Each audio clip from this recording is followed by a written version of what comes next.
49,000 ಆಯಿತು. ಎಲ್ರಿಗೂ ನಮಸ್ಕಾರ ಗೈಸ್. ಸಿಕ್ಕಾಪಟ್ಟೆ ಖುಷಿ ಆಗ್ತಿದೆ ನನಗೆ ಇದನ್ನ ನಿಮ್ಮ ಹತ್ರ ತೋರಿಸೋದಕ್ಕೆ. ಇಂದ ತುಂಬ ಜನ ನಾನು ಶಾಪಿಂಗ್ ಹಾಲ್ ಮಾಡಿದಾಗ ಹೇಳ್ತಾ ಇದ್ರಿ ದುಡ್ಡನ್ನ ವೇಸ್ಟ್ ಮಾಡ್ತೀರಾ, ಇನ್ವೆಸ್ಟ್ ಮಾಡಿ ಅಂತ ಅಂದ್ಬಿಟ್ಟು 2 ವರ್ಷದಿಂದ ಇದನ್ನ ತಗೊಳ್ಬೇಕು ಅಂತ ತುಂಬ ಅನ್ಕೊಳ್ತಿದ್ದೆ. ಬಟ್ ನಂಗೆ ಆಗಿಲ್ಲ. ಬಟ್ ಏನೋ ಗೊತ್ತಿಲ್ಲ, ದೇವ್ರ ಕಣ್ ತೆರೆದ ಅಂತ ಅನ್ಸುತ್ತೆ. ನಾನು ತಗೊಂಡಿದ್ದೀನಿ. ಅದೇನು ಅಂದರೆ ನಾನು ಗೋಲ್ಡ್ ತಗೊಂಡಿದ್ದೀನಿ ಗಾಯ್ಸ್. ಗೋಲ್ಡ್ ಇರಲಿ, ನಾನು ಏನು ತಗೊಂಡಿದ್ದೀನಿ ಅಂತ ನೋಡಿ. ಇದನ್ನ ನಾನು ಮಾಡಿಸ್ಕೊಂಡಿದ್ದು ಇದೇ ಥರ ಬೇಕು ಅಂತ ಹೇಳಿಬಿಟ್ಟು ಒಂಥರ ನಿಮ್ಗೆ ತೋರ್ಸಕ್ಕೆ ಕಾಣ್ತಿದ್ಯಾ? ಅಯ್ಯೋ ಕಾಣ್ತಾ ಇಲ್ಲ.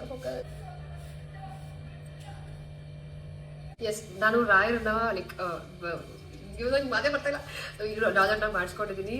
ತುಂಬ ಖುಷಿ ಆಗ್ತಿದೆ ನನಗೆ ನಾನು ತಗೊಂಡಿದ್ದಕ್ಕೆ. ಇದು ಲೈಕ್ ದೇವರೇ ವರ ಕೊಟ್ಟು ಮಾಡಿಸ್ಕೊಂಡಂಗೆ ಆಯಿತು. ಇದು ನನಗೆ ಅಷ್ಟು ಖುಷಿ ಕೊಟ್ಟಿದೆ. ನನಗೆ ಇದೇ ಥರ ಡಿಸೈನ್ ಬೇಕು ಅಂತ ಹೇಳಿ ನಾನು ಮಾಡಿಸ್ಕೊಂಡಿದ್ದು. ಎಷ್ಟು ನೀಟಾಗಿ ಫಿನಿಶಿಂಗ್ ಕೊಟ್ಟಿದ್ದಾರೆ ಗೊತ್ತಾ, ಸಖತ್ತಾಗಿ ಮಾಡಿದ್ದಾರೆ. And thank you so much. ಇದು ನನಗೆ 4.3 ಗ್ರಾಮ್ಸ್ ಏನೋ ಬಿತ್ತು. ಬಟ್ ಇವಾಗಿನ ರೇಟಿಗಲ್ಲ, ಆವಾಗಿನ ರೇಟಿಗೆ ಅಂದರೆ ಒಂದು 9,000 ಚೇಂಜ್ ಇತ್ತು ಗೊತ್ತಾ, 9,700 ಸಮಥಿಂಗ್ ಆ ರೇಟಿಗೆ ನಾನು ಮಾಡಿಸ್ಕೊಂಡಿದ್ದು. ಈ ಟೋಟಲ್ ಕಾಸ್ಟ್ ಬಂದು ನನಗೆ 49,000 ಆಯಿತು. ಸೊ ಅದು ನಾನು ಅರ್ಧ ಅಮೌಂಟ್ ಕೊಟ್ಟಿದ್ದೀನಿ, ಇನ್ಸ್ಟಾಲ್ಮೆಂಟ್ ಥರ ಕೊಟ್ಟು ಇದನ್ನು ಮಾಡಿಸ್ಕೊಂಡಿದ್ದೀನಿ. ಸಿಕ್ಕಾಪಟ್ಟೆ ಖುಷಿ ಆಗ್ತಿದೆ ನನಗೆ. ಆ್ಯಂಡ್ ಇದಕ್ಕೆ ಚೇನ್ ಇಲ್ಲ ಆಯಿತಾ. ಸೊ ಇರಲಿ, ನನ್ನ ಹತ್ರ ಯಾವಾಗಲೂ ಇದ್ದೇ ಇರುತ್ತೆ ಅಂದ್ಬಿಟ್ಟು ಹಾಗೆ ಇಟ್ಕೊಂಡಿದ್ದೀನಿ. Yes, by.